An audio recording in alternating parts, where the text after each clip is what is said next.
My life as a ward of the state was not too significantly different from my parents' home. I was beaten less frequently and rarely socialized with the children who were in there with me. However, within weeks after arriving there, I succumbed to diarrhea and chronic fever. The change in atmosphere was appalling, but not nearly as dreadful as the food. My childhood may have been rough, but in London, I always had sufficient food and nutrition. Despite an abusive father who berated me constantly, I would seek solace in the tiled corridor of the primary school, in which I made wonderful friends and became acquainted with esteemed teachers. There would be generous servings of porridge in school, and the only thing I had to worry about was paying attention to the lessons that were being imparted. I was an admittedly difficult pupil in the sense that being trapped in a small overcrowded classroom did not agree with me too well, so more often than not, I would be skipping the morning class and play in the schoolyard or the cobbled side street leading to the institution. I had begun year 5 when one morning, when my reading instructor, who was an accomplished author and poet, was walking by the schoolyard and discovered my co-curricular activities. He agreed that young children should be able to play, but made me an offer. He promised to give me 10 pence if I wrote lines of poems for him. As an avid writing enthusiast, he said if I wrote well-thought prose, he would reward me monetarily and try to print it in the school's monthly newsletters. My writing endeavor flourished more than I had expected, and the few pounds I managed to receive per week in exchange of writing poems were more profitable than anything I've done thus far. I was content with my achievement and shared the news with my mother. She was not superbly well versed in English, but I managed to translate the lines into Russian for her. My dear mother was so proud of my achievement that she would stay awake at night and try to learn the English language properly so she could read my short handwritten lines of poetry. She would lovingly dream that I would become as accomplished as the great Russian artist Pushkin. I believe it was the zeal of learning the English language that drove her to take evening classes. My mother took great pains to hide her language classes from my father but was unsuccessful. He caught her one evening returning from a GCSE preparation class, and he became livid in anger. I shall never forget that awful night. My ferocious father brutally beat her senseless for daring to venture outside without his permission, and my mother had to be hospitalized for a fractured ankle and a concussion. My heart was tinged with guilt because at that time, I thought it was on my account that my mother had suffered. My life in London until year 6 did not present any violent experience, and I surpassed my peers in language and arts. My English teacher ultimately succeeded in publishing a handful of my poetry in the local school magazine. The school offered the pupils education and regular meals, so I did not recognize the meaning of poverty and negligence until I arrived in the decrepit orphanage in Russia. When the dilapidated bus dropped me off at the edge of a mud road that had frozen into a dark glassy hill, I looked in horror at the plain squat hut that was to be my home. Nothing in England was remotely similar to the squalid exterior. An elderly man waved at me to get inside. I entered a small, low-ceilinged room and found that it was densely packed. Dozens of children, most of them who looked older than me, looked at my clothes with wild eyes. The orphanage was located in eastern Siberia, where the winters could become very harsh. My parents were from Russia, I had no doubt, yet I felt like a stranger here, living alone and friendless in the chilled villages. I spent a lot of my time indoors and tried to remember my mother's beautiful face and her large bright green eyes. It was hard for me to believe that she was really gone. In the secret corner of my head, I often dreamed of the day my mother would stroll up to the orphanage and take me home. It was easier to think she was still alive, living somewhere safe, waiting for me to come home. It was a small room, not even adequate for 10 people, yet 40 adolescents were stuffed in it for the entire year. 3 or 4 children were allotted a specific bunk that lacked the basic necessities. A damp layer of straw and hay covered the cheap wooden boards. When I shivered uncontrollably and begged my comrades for a blanket, an older boy offered his. It was a tattered thin sheet with approximately 20 holes in it. I wrapped myself desperately with the blanket and tried to sleep. But sleep was a luxury, for I could not even close my eyes for 10 seconds without being prodded awake by the rats that roamed about the lodging and hid amongst the straw and hay. Every morning, I would awake with bizarre-looking cuts and swellings on my arms and legs. Bed bugs would occupy every inch of the dirty blankets and bite us mercilessly throughout the night. I became tired of hunting the fleas that infested my bed. Hundreds of lice dug into my clothes, making my skin raw from the frequent bites. I did not know how to get rid of them. The place where we slept was so poorly built that despite the sub-zero temperature, I often wished to venture outside. Life on the snowy hills outside was oppressively sad for me. This was not my home. I felt like an uninvited stranger, overtaken by melancholy and gloom. The moonless evening would remind me how hopeless the future was. There was nothing for me here. Often, I wept in despair, and the pale night sky bore witness to my desolate weakness. We were always hungry. I was a thin boy since childhood, but at the Russian orphanage, my weight loss alarmed even myself. Every week, I could feel my shirt becoming looser. My trousers would slip and fall due to severe malnourishment. I thought hunger was my worst enemy at the orphanage until I fell ill with chronic dysentery. I had to use the bathroom 20 to 30 times daily. I wish I could describe the agony I was feeling. My stomach and intestines were twisting inside my body, making me feel as though the organs were being ripped open. Medical care was non-existent, and only occasionally would the caretaker offer me activated charcoal to cool my stomach. It was winter again, and my diarrhea was not abating. But life became 5 times worse. I had to leave the mildly heated interior in order to relieve myself. That meant a 5-yard stroll through the harshest blizzard, dressed only in thin rags. Sometimes, I would not be able to control my bowel movement, and my intestines would give away, spilling the watery excrement down my legs, soiling my underclothes. These occurrences were more deadly than mere embarrassment. It was 50 degrees below freezing, and even a 5-minute walk in that cold air would freeze my soiled clothes and cause me to catch pneumonia all over again. At night, I would lay down on the loose planks that comprised of my bed and trembled with cold, fatigue, and hunger. In the morning, my fingers and toes would be nearly frozen. I began to believe it was my destiny to suffer. The only thing I had to wait for was when I would finally drown in my own despair. The agony was endless. The hunger and fever, together with extreme dehydration from diarrhea, made me wish I was dead. Living was so hard, too fruitless. To cope with my pathetic condition, I would lie on my stomach, clinging to my bunk, hoping some miracle would deliver me from this hardship, but help never came. Wood lice and cockroaches plagued the meager lodging I lived in and added to the overall misery. The fellow boarders who were housed with me could not understand my plight. They were locals, native to this land. Most had lived in the orphanage all their lives. I never heard anyone complain of high fever or diarrhea. It seemed that they were not allergic to the roach-infested food which the authorities served here. Once a day, we were offered thin soup. I don't know why they called it soup, because it was little more than salt and water. With burning hunger, I would swallow the watery soup in one gulp and wait for more, but there were no second servings. I regretted almost instantly for devouring my meal, because that would be when my stomach pains would begin, and I would have to go out to relieve myself, trudging through the heavy storm. I was so alone, a mere speck amidst the snowy wastes of Russia's winter landscape. My heart ached from pain and sadness. I missed my mother. I almost forgot what it felt like being loved. In the state-run orphanage, I felt rejected by society and family and was reduced to physical and mental ruin. I would occasionally scream and shout with frustration. No one helped me. In helpless rage, I would tell the other children in the orphanage that I would run away from this accursed place and never come back. They were unmoved by my frustrations. The older boys thought I was being disdainful. They would say I am different, that my Russian was different, it was too refined. They often formed gangs to bully me, claiming I must have been born in privilege.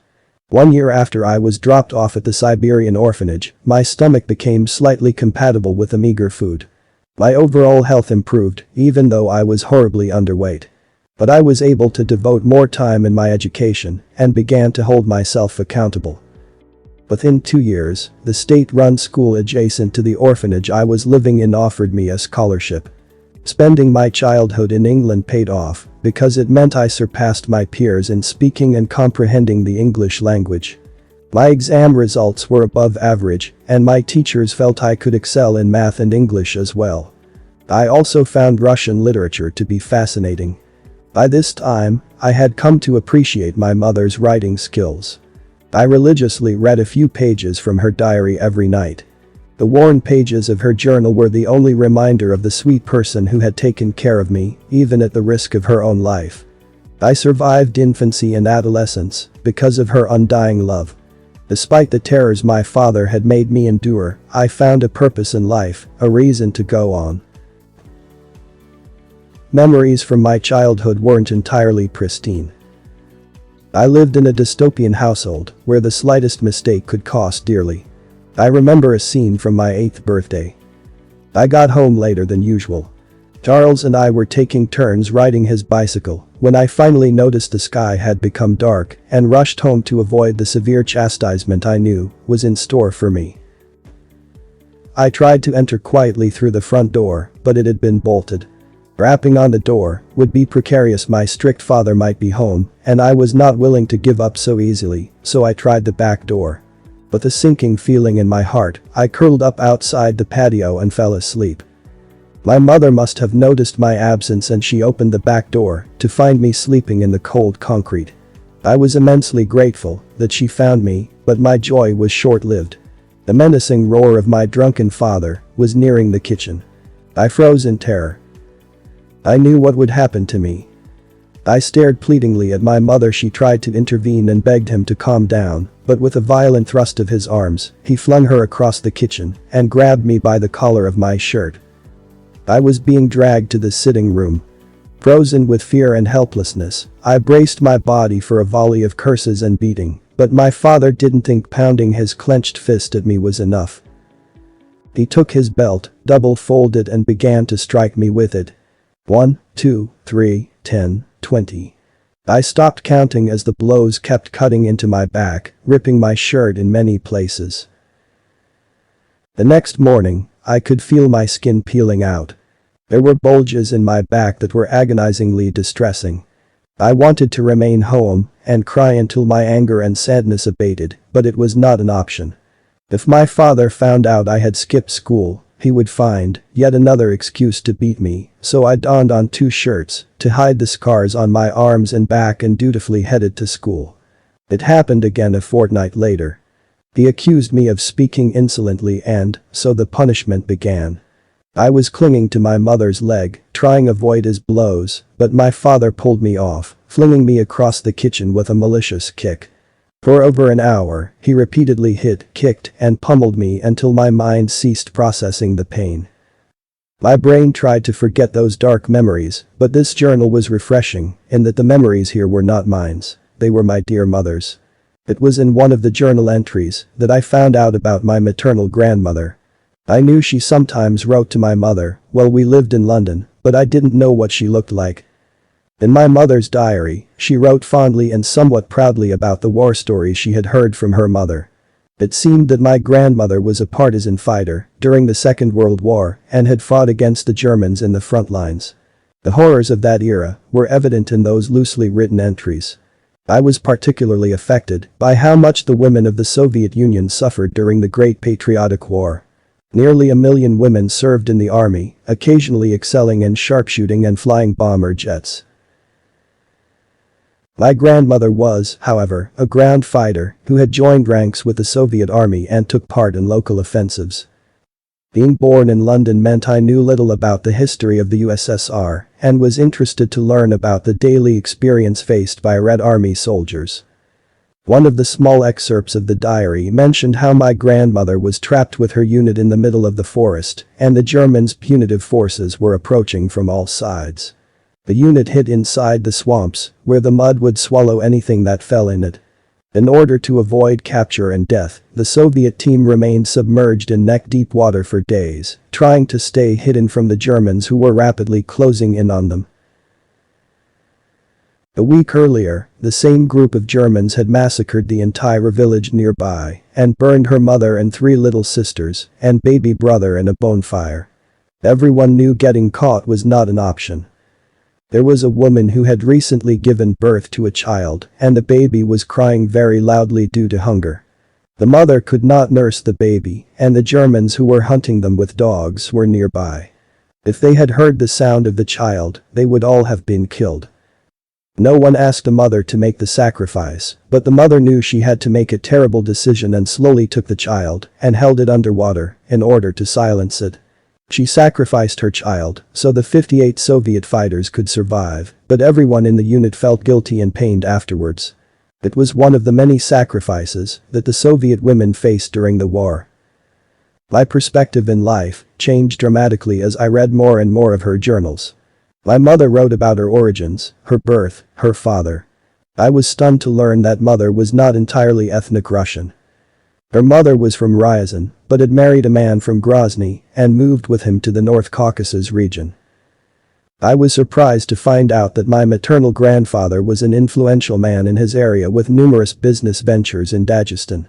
But my mother's rosy life history ended there. The pages that followed narrated a very frightening event. I was curious, pained and shocked to learn of the horrors my mother faced. She wrote that when she was 16, she wanted to become a fashion model and dancer. Her friends used to tell her how there was no one prettier among all of the Caucasian mountain people. Without being able to secure permission from her severely strict father, who insisted that girls from good families do not become dancers, my mother traveled to Russia alone and found a small academy where she trained to be a ballet dancer. She was a natural, and after several months, she was part of a dance troupe that held shows at a local councilman's mansion. There were many celebrities and politicians among the audiences. My mother's graceful charms caught the eye of a photographer who had worked for a modeling agency. The official approached her and offered her a chance to sample their clothes for a brief show in Moscow. My mother was ecstatic. It was her dream to become a runway model in Moscow.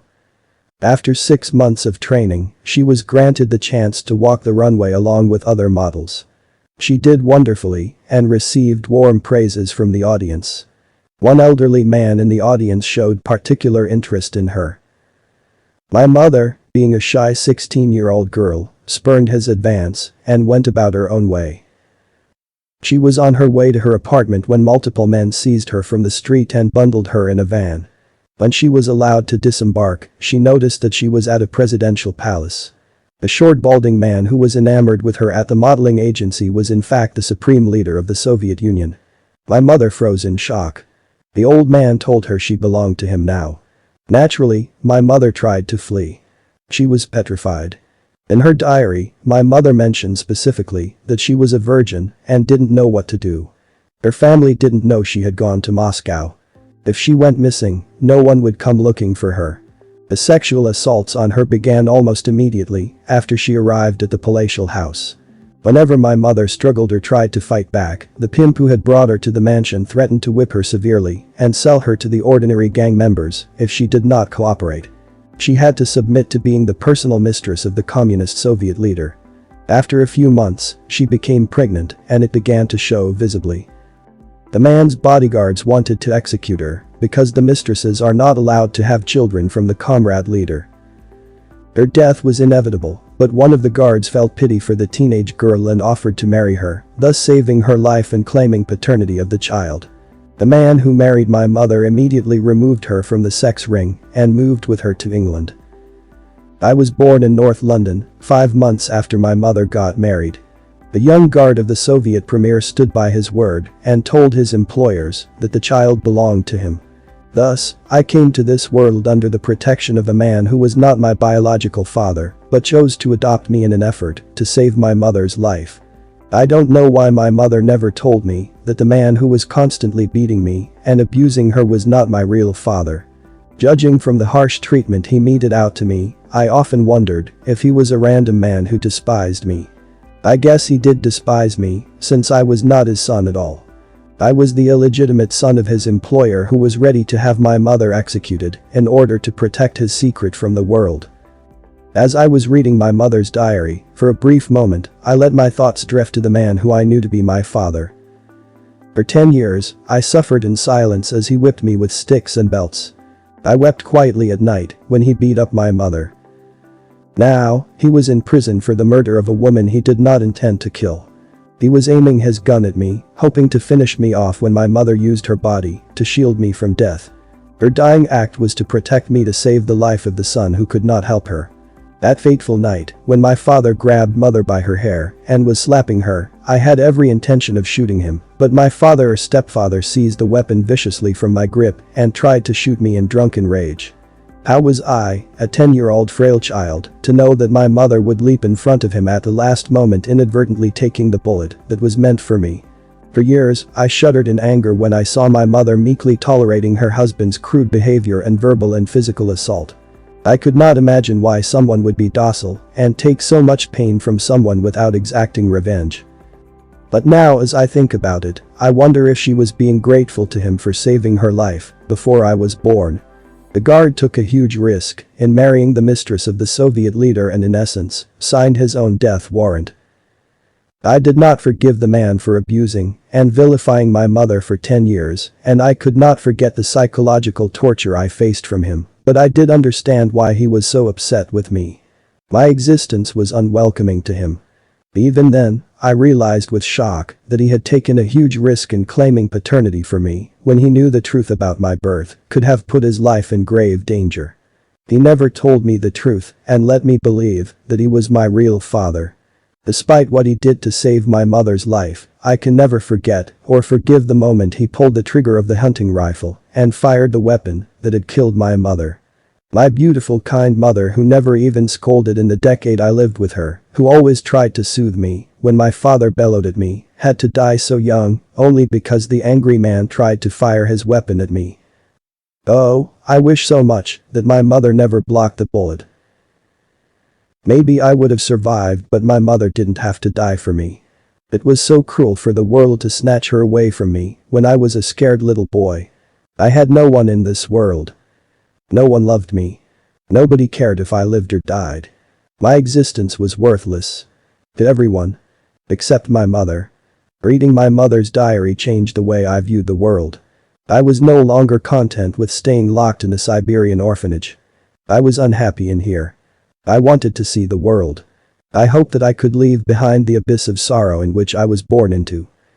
I collected enough money to buy a train ticket to St. Petersburg and met with other street children there. I had just turned 16 and was eager to start working. I approached several storekeepers and asked if there was anything I could do for them in exchange for some money. Most of them turned me away, but one young man hesitated and handed me an envelope of medication. He said if I could sell them, then I could keep half the profit. I had little idea what I was being cajoled into, but I went about the day, offering packets of tablets and cigarettes to pedestrians. I profited handsomely, and the storekeeper allowed me to keep half the money. Weeks later, I became more comfortable in the city and got acquainted with several other teenagers who roamed the streets. They were plotting a heist and wanted my help. I was hesitant at first, but eventually agreed to go with them. It turned out to be an armed robbery on a money exchange center next to a warehouse. My peers were busy pocketing the goods when one of the guards reached out and grabbed for the gun a boy was holding. The gun went off and the man fell back. The other boys panicked and ran. I wanted to get as far from the place as possible, but the dying man was groaning and begging for help. He wanted to say something. When I looked into his eyes, I saw the pleading look that my mother had in her face when she was shot by the bullet of a hunting gun. The image haunted me, and as I stared at the man, I froze in my spot. I couldn't move. I couldn't hear anything at all. All I saw was my mother's beautiful face. I was still in a dazed state when police arrived and arrested me on charges of murder. Although the weapon was nowhere near me, they somehow believed that I was the one who shot the man. It was perhaps the obvious conclusion, because all my peers had fled, including the one who had fired the bullet. What happened after that was another part of my history. I was destined to be executed on charges of manslaughter, but due to unexpected twists of fate, my execution date was the day I was reborn and given a new life. I was told this was a second chance. The events that followed spanned decades. The camp. The colonel. Mikhail, the man who trained me into becoming a Blitz commando. And who had also risked his life numerous times to protect me. I recalled the first time I was locked in the sub-level recruiting section of the camp. Like all recruits at the camp, fear of death and pain made me accede to the inevitable acclimatization, but I refused to believe this was my destiny. I would not become a killing machine for the colonel or his group. When I was first tasked with an assassination of a former agent who had fled the camp weeks earlier, I could not think clearly. My chief instructor, Mikhail, handed me his personal weapon and told me to fulfill my mission if I ever wanted to leave this place alive. The sorrow, the cruelty of my task was overwhelming. I was being ordered to kill a fellow recruit who had done exactly what I had been dreaming about for the past year, escape. The world held only dark prospects ahead. I could not see the tiniest shimmer of hope remaining for me in the future. The escort team who was supposed to accompany me murmured impatiently, ordering me to move ahead, to head outside. I glanced at the stoic faces around me, the gun suddenly feeling heavy in my hands. I could not do it. I would never be able to hunt down and kill someone who had done nothing wrong. Unbeknownst to myself, my eyes watered as I stared at the weapon with cloudy vision. I knew what I had to do. There was only one way to freedom. I slowly raised Mikhail's gun and put the barrel in my mouth and pulled the trigger. No. Mikhail roared, running towards me, his shout reverberating across the interior of the subterranean space. He jumped forward, grabbing my hand, but I had already pulled the trigger. Nothing was more disappointing to me in my life than to hear the empty click of the weapon. Before I could try and fire the gun again, Mikhail wrenched it from my hand and whispered furiously. "You're lucky I always keep the first chamber empty." Unsuccessful at this suicide attempt, I crumpled face down on the floor, breaking into fits of angry sobs, furious at Mikhail for not letting me die. He was walking away from me when, without explanation, he turned and fired a single shot at me. His bullet ripped through my lower leg and tore several muscles. I howled in pain, clutching my leg, but Mikhail ignored me and headed to the exit. Before the door closed behind him, he made eye contact with me. Mikhail looked worried. "That wound should keep you busy for a while and away from missions. But remember, I won't save you next time," he added before shutting the air pressure door behind him. It was many months later, my trainer held a long conversation with me. I had just returned from an undercover mission in the Balkans and 3 of my partners were dead. It was a devastating blow for me. I refused medical attention for my wound that had partially punctured my lung. Mikhail showed up that afternoon and told me he knew why I was acting suicidal. He realized I refused medical treatment because I wished my life would end soon. It seemed grossly unfair that I should return from a mission alive when my comrades were murdered and often tortured to the point of insanity. I told Mikhail the first longed to end my miserable life and live with my mother in the afterlife. Upon hearing this, Mikhail rebuked me severely and claimed that, if I tried to take my own life, I would never be able to see my mother in the next life. Suicide would damn my soul, he said, and forever separate me from my mother.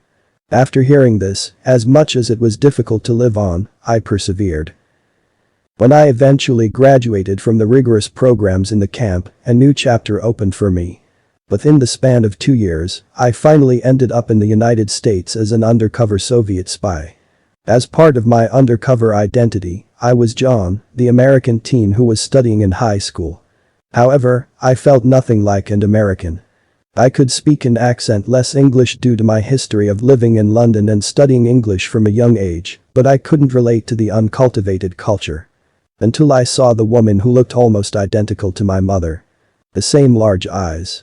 The beautiful round face, only she was a foot shorter. And she was crying. The woman couldn't have been older than 30. I remembered my mother at that age. She too used to cry constantly. Instinctively, I began to worry about her well-being. Was she being abused and battered like my mother? What could be the reason for her being so sad? I resolved to find out and followed her to her home. I discovered that she had a husband who was around her age. The man looked foreign, possibly Indian. They took evening walks around Central Park. I could hear them argue. The woman wept constantly because she didn't have children. I felt so sad for her that I wished she would have many fine children in the future. Seeing that Russian woman in tears pained me because it reminded me of my own mother. My childhood memories were deluged in pain and sorrow because my abusive father would beat my mother mercilessly. The only memories I had of my parents were bitter and filled with tears and shouts. I remember my father beating my mother for the smallest reasons. If the dinner was cold or if the pizza crust was too thick, he would smash her head against the wall. I recall one of the worst episodes of my childhood. It was soon after my 8th birthday. I was old enough to understand that my mother was suffering. One evening, she received a letter from her mother, my maternal grandmother who lived in Ryazan, a city not too far from Moscow. She wanted mother to visit her in Russia as she was gravely ill and did not want to die without seeing her daughter and grandson. Despite being banished from home at an early age, my mother did not hold grudge against her parents and wanted desperately to see her mother for the last time. But when she broached the subject to my father, he burst into raging fury and began to hit her with everything he found in the house. He shouted so loudly that I was certain neighbors could hear. He kept repeating, "How dare you suggest leaving me without permission only to visit your useless mother in Russia?" My mother wept incessantly and helpless tears poured down her beautiful face. I cried all night thinking about her sadness and pain. The next morning, my mother was awake and had prepared breakfast for me. I saw the dark scars and welt on her neck and arms as she worked in the kitchen. That terrible abusive man had beaten her for so long that her body was scarred. As my mother washed the dishes, I grabbed my bowl of porridge and stood leaning against her, finishing my breakfast. I wanted to help her, protect her, but what could I do? I was a skinny little boy who was afraid of the large drunken man who roared and bellowed all the time. My mother noticed me at her side and she stroked my head. I looked at her beautiful but sad face and said, "Mom, when I grow up, I will buy a big house where you and I can live together. I won't father come near our place, ever." My mother gave a watery smile and held me close to her side. I looked at the deep scar on her right arm and ran my small hands over it. "I will also become very rich and earn millions of pounds, so I can take you to a plastic surgeon and remove these marks from your arms so your skin can become beautiful like before." I had only a day earlier learned about plastic surgery from students in my school, and I knew how I could help my mother with it.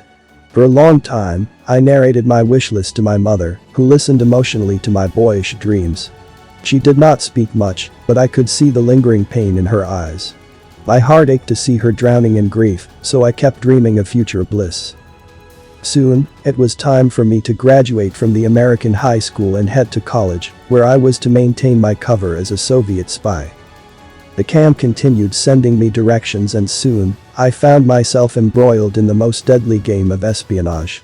I had since lost contact with the Russian woman and her husband. I knew they had moved to New Jersey, but was still childless. Occasionally, on weekends, I would drive to New Jersey to get a glimpse of the couple that reminded me of my own dream parents.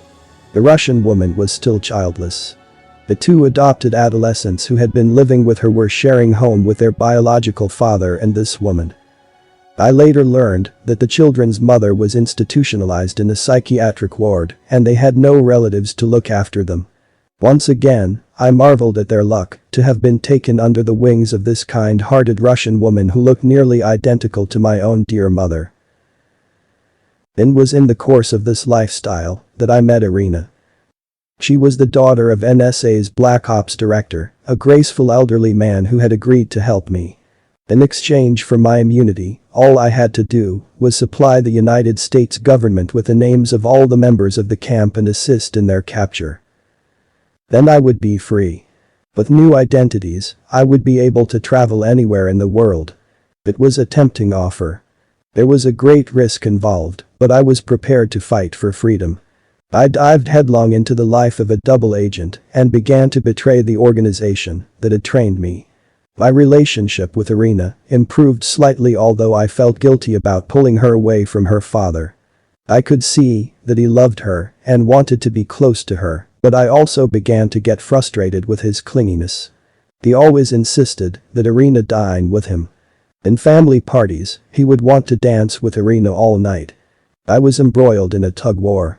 I loved Irina, but it was obvious that her father wanted her to know he loved her more. It was in the year 1985 that something happened that made me overjoyed. On one of my visits to New Jersey, I noticed that the elegant Russian woman who had been wishing for a child for so many years finally gave birth to her first child. It was a tiny boy. I felt as though the baby was something like a little brother to me.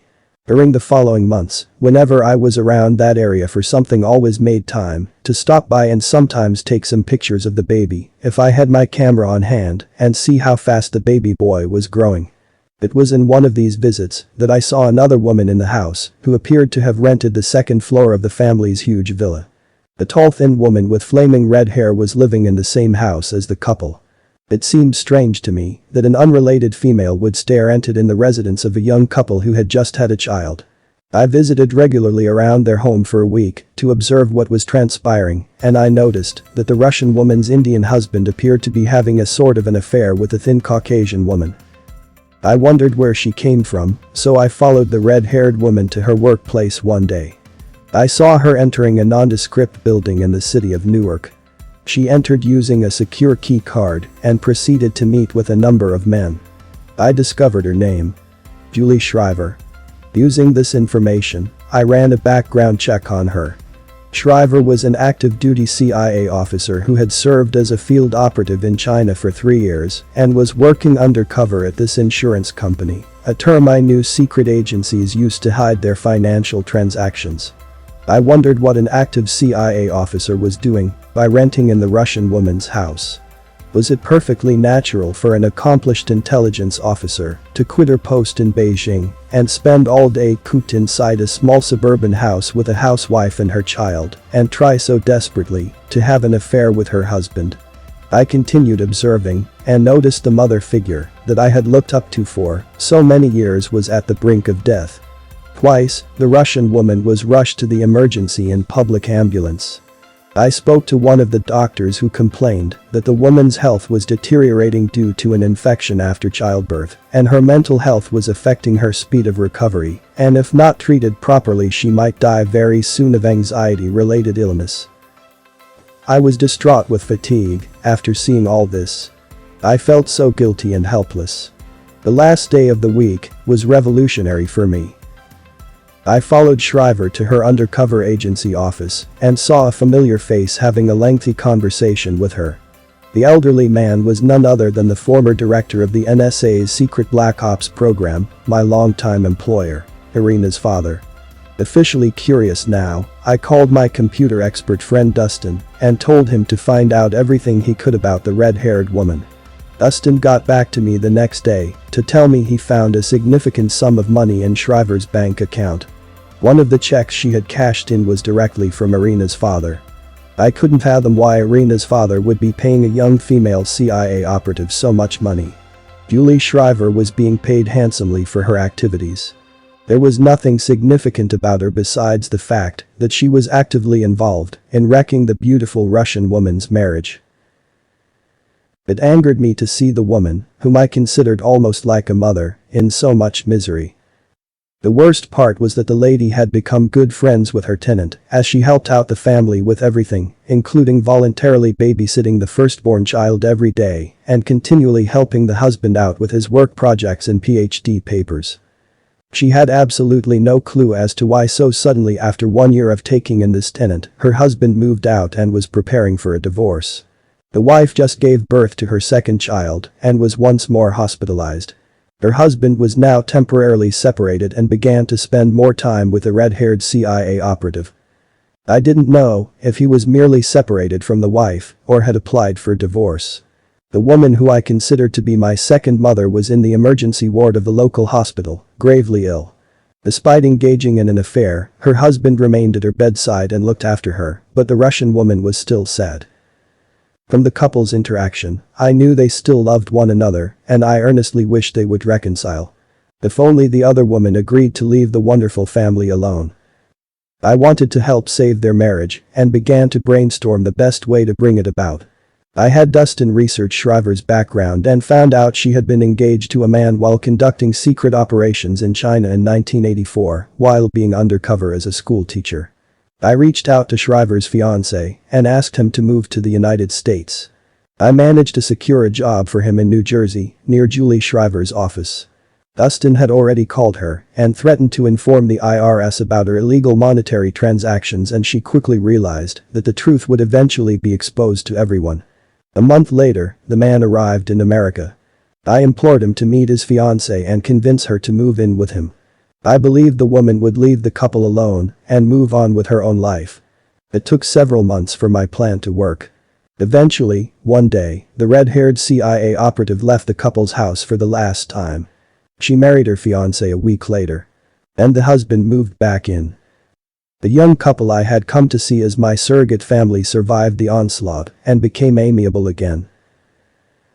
In the course of the next 5 years, the Russian woman had several more children, the last one dying in infancy. I marveled at how happy the family was. With 6 children in tow, they traveled to many countries including India, Japan, Germany, Dubai, Malaysia and England.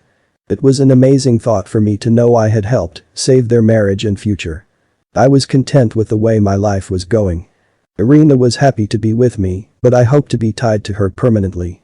I hinted marriage whenever we were together, but Irina would always falter at the thought. She knew her father did not approve of me.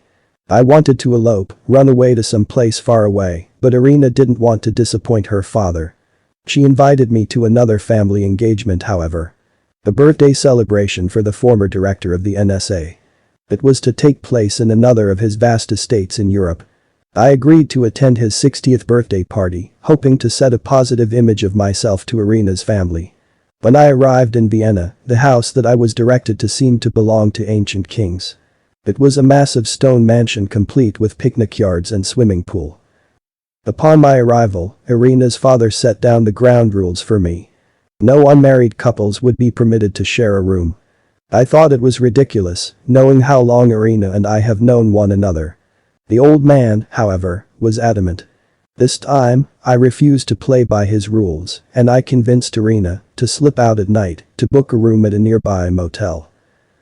We returned to the mansion early in the morning, but when I saw Irina's father standing in the lobby, his face dark with anger, I knew that I'd discovered our tryst. Personally, I didn't care anymore what he thought about us. But he scolded us for disobeying his orders and forbade Irina from speaking to me again. He also told me to leave his house immediately. I felt affronted. It was humiliating to be treated so poorly, especially in front of the woman I loved. There was no use in arguing, so I grabbed my suitcase and moved into the motel for the remainder of my stay in Austria. For breakfast the next morning, I went to a small restaurant adjacent to the motel. An elderly gentleman recognized me. He had seen me at the birthday party in Irina's mansion and wanted to know what I was doing in this country. I told him about my relationship with the former NSA director's daughter and expressed hope of getting married soon. As soon as I said those words, the old man gasped and became disoriented.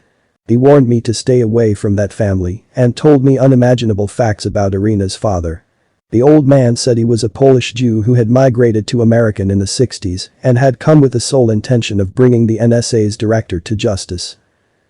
According to him, Irina's father was a notorious white-collar criminal who was famous for executing elderly prisoners at a concentration camp. Authorities never charged Irina's father for his involvement in the atrocities at the prison site. The man found safe haven on American soil after he cut a deal with the United States government and was granted sanctuary within the intelligence services. He climbed ranks with astronomical speed and was made the chief of the National Security Agency. NSA files kept his criminal past hidden from public data. When I heard of his dangerous past, I went to meet Irina and asked her to confront her father. She vehemently rejected my assertion about her father's criminal past.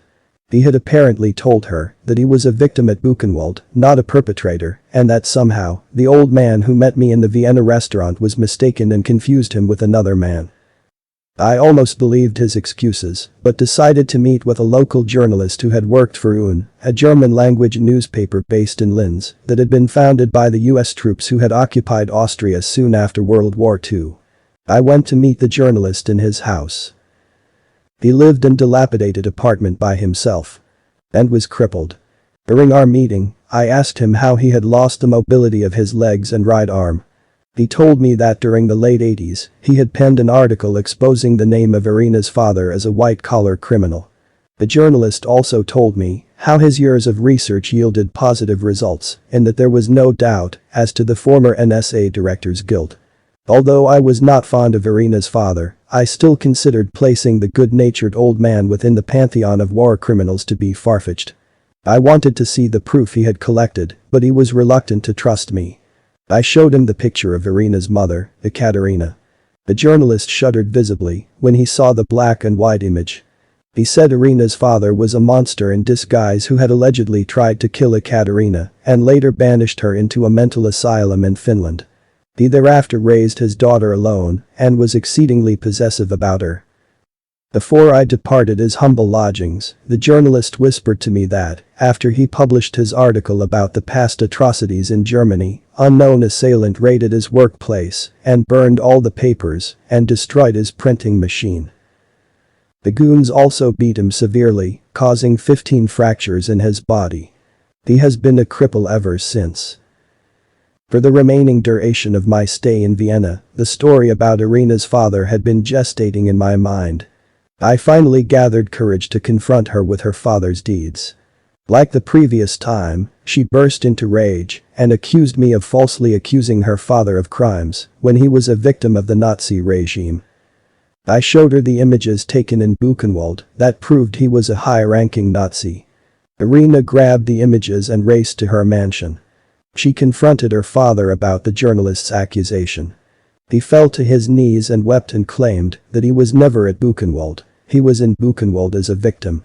It was a blatant lie, but Irina seemed determined to believe in her father's story.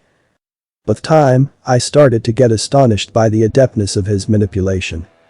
Irina's father was becoming increasingly contriving, and when he spoke to me on ordinary matters, I no longer knew which part of it to believe in. His despotized sentiments became increasingly aggressive. The trip to Vienna was supposed to last another day. I decided to shop at the local bookstore near the mansion and purchased a book on the history of Vienna. Irina's father claimed to be originally from Austria and I wanted to learn more about his background. The store owner recognized me from the birthday party. He too was an old friend of Irina's father. Without making small talk, I paid for the book in cash and was attempting to leave the store when the security guard stopped me. He accused me of stealing the book. I protested my innocence and told him that I paid for the book in cash. The store owner heard the commotion and walked over. He looked at me calmly and said that I was a thief. I was so shocked that I couldn't speak. Why was the old man lying about me? I have never done anything to harm him. As my mind was reeling with shock, he ordered the guard to detain me while he called the police. When the cops arrived, I spoke to them in German, a language I had learned during my training at the camp, stating my innocence, but they interviewed the store owner who assured them I was shoplifting.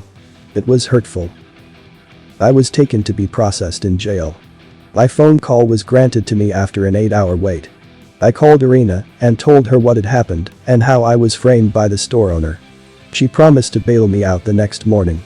After Irina picked me up from the jail, I headed straight to my motel room and began to do research on the store owner who had lied to the police about me.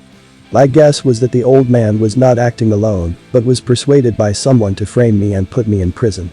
My theory proved right when I looked into his financial records. He had unusually high balances in 2 obscure bank accounts. An anonymous source had sent him money for some reason. I began to suspect that reason was me. He was being paid to neutralize me. I couldn't think of anyone else who would want to silence me except Irina's father. He determinedly disapproved of my relationship with his daughter, and after I suspected him of being a Nazi war criminal, he was not happy with me at all. It was possible that he hired his old friend to harass me while I was still in Europe. I felt that this trip had stretched beyond tolerance, so I headed back to America. Irina told me she would fly in with her father a week later and join me in the States. I took the flight solo and settled in for the transatlantic voyage. The air hostesses were uncommonly friendly. A handful of them gave me their phone numbers and wanted to be friends. I received invitation to at least 3 homes. I was feeling lonely upon my arrival in America, so I ended up calling one of the women. She was a lovely blonde person who had told me all about her boyfriend's infidelity while we were on the airplane. The stewardess was overjoyed when I called her and invited me over to apartment right away. I felt guilty about straying away from my commitment to Irina, but not for a moment did I have any intention to cheat on her. I would only speak to the friendly air hostess and share some laughs over a couple of drinks. That would be all. The amicable rendezvous was scheduled for the afternoon. I arrived early at the local bar and saw that the woman was waiting for me. Her name was Laura. We became friends almost instantly.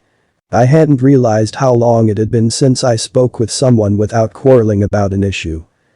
For the past several months, every conversation I had with Irina became embroiled around the subject of her father, and it deepened a bitter feeling in both of us. In order to appease her, I had to skirt carefully around my thoughts and avoid phrases that could enrage her. The deliberations were exhausting. With Laura, I could be myself again. I could speak freely and laugh to my heart's content.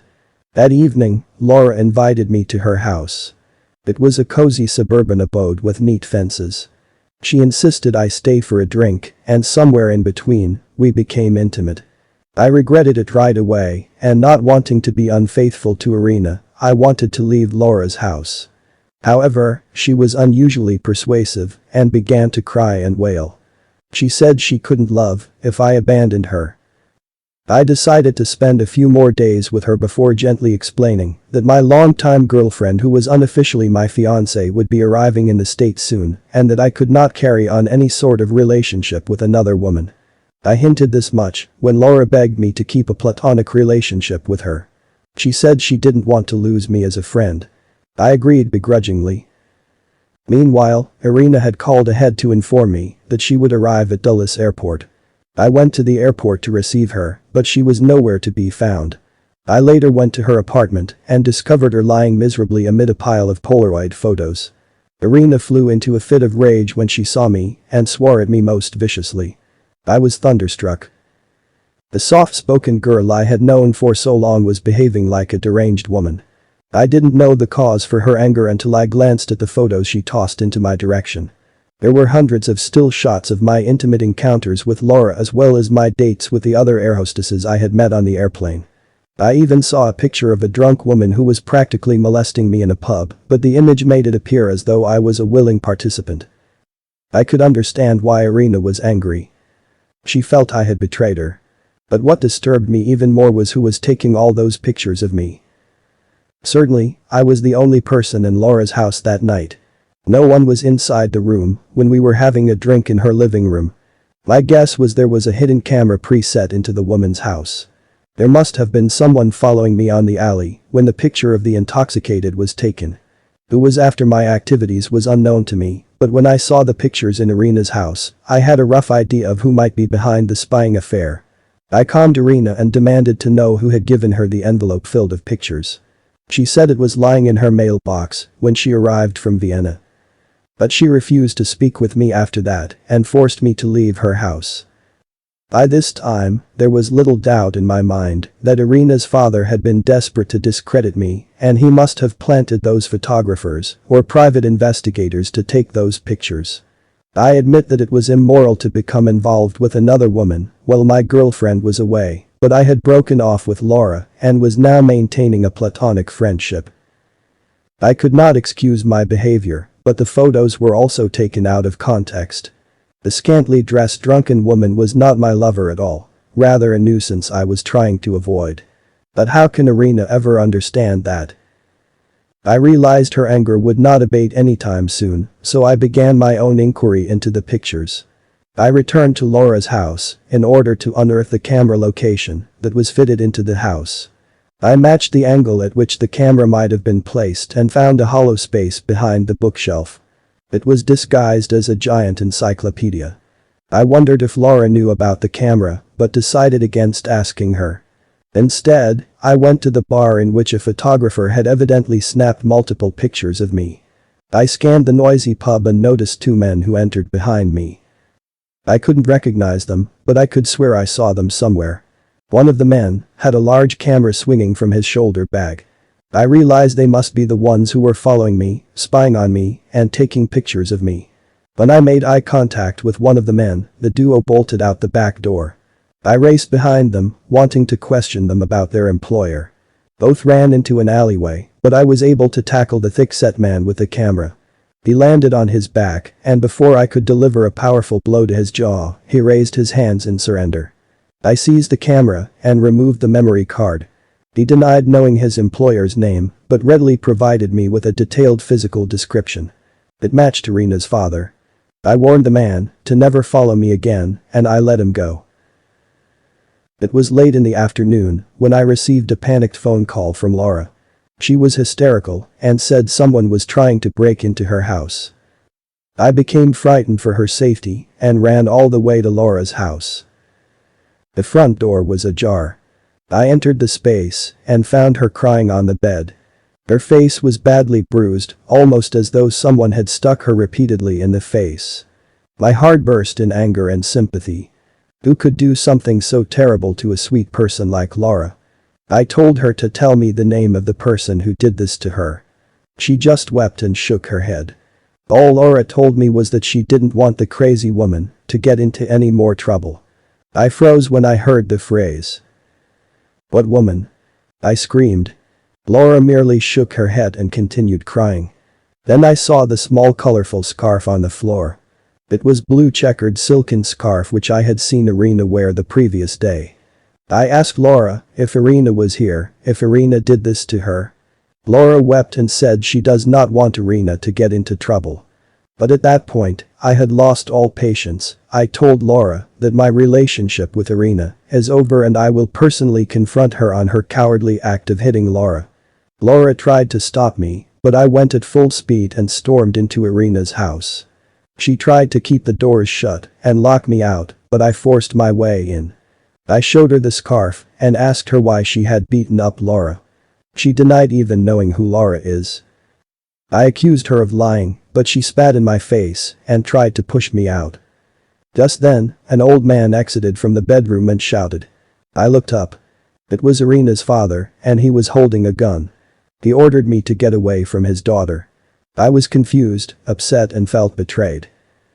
Irina insisted she was never at Laura's place, and I knew she was not a habitual liar, and I also wondered what her father was doing in Irina's apartment. By this time, he was loading his weapon to fire at me, so I hurried out of the house.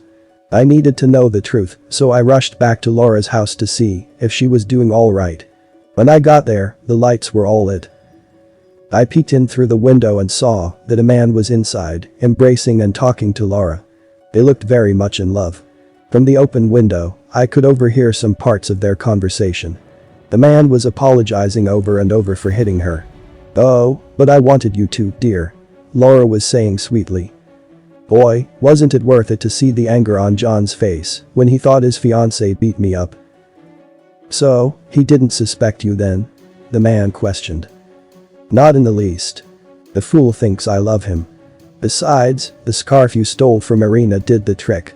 He is probably bashing her to a pulp right now." Laura laughed again. "At least, we have the money," the man was saying.